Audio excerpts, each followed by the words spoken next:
Hello, my name is Rain Pride. Today's date is February 24, 2026. This video presentation is for ECCE 1105 Health, Safety, and Nutrition, taught by Susan McCoy. The topic I chose for our second video presentation on safety, I did food safety, is a foodborne illness called Escherichia coli or E. coli. E. coli are bacteria that can be found in many places, such as the intestines of people or animals, foods, water, and of course the environment.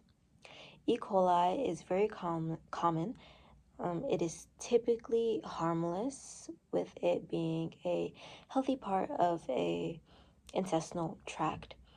But in some cases, E. coli may make a person sick with diarrhea, which is the most common symptom, urinary tract infections, pneumonia, sepsis, and etc. There are 6 kinds of E. coli.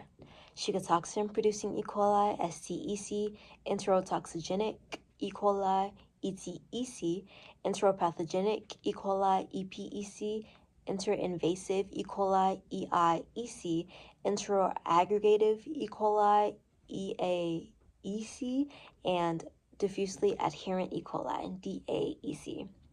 All of these cause diarrhea, but some may be bloody, some may be watery, and sometimes it can be both.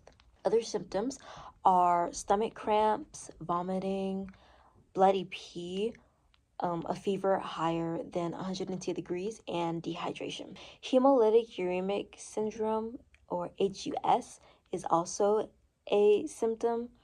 It is the result of an infection alongside Shiga toxin-producing E. coli, which can cause extremely serious problems such as kidney failure, which HUS is a common factor of kidney failure in children.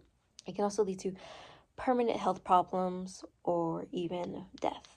STEC and ETEC are contracted by eating contaminated food, especially leafy greens and beef, unsafe water or ice, animals and their fecal matter and environment, and the fecal matter of an infected person.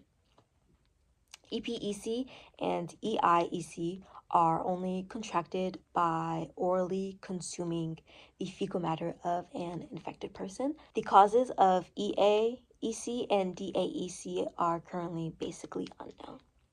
EPEC and STEC affect children the most, but all kinds of E. coli can affect a child. Individuals most likely to get infected with E. coli are people with weakened immune systems, children 5 and younger, adults 65 and older, and international travelers. Ways to prevent E. coli are regularly washing your hands, safely preparing, cooking, and storing food like meat, keeping cooking and eating spaces clean, not drinking unpasteurized drinks such as raw milk, and only drinking safe filtered water. It is very common for infants especially and toddlers to want to explore and do hand-to-mouth activity with fecal matter, so they should be closely monitored at all times. Not just that though, you should not be feeding children raw or undercooked meats or making them drink unpasteurized beverages, because nowadays many parents, as we can see on social media, want their children to drink raw milk and eat raw meat. Instead, please follow the CDC for safe eating and drinking practices and monitor what your children eat for a long, healthy life. Thank you for listening to my video presentation, and my references are here.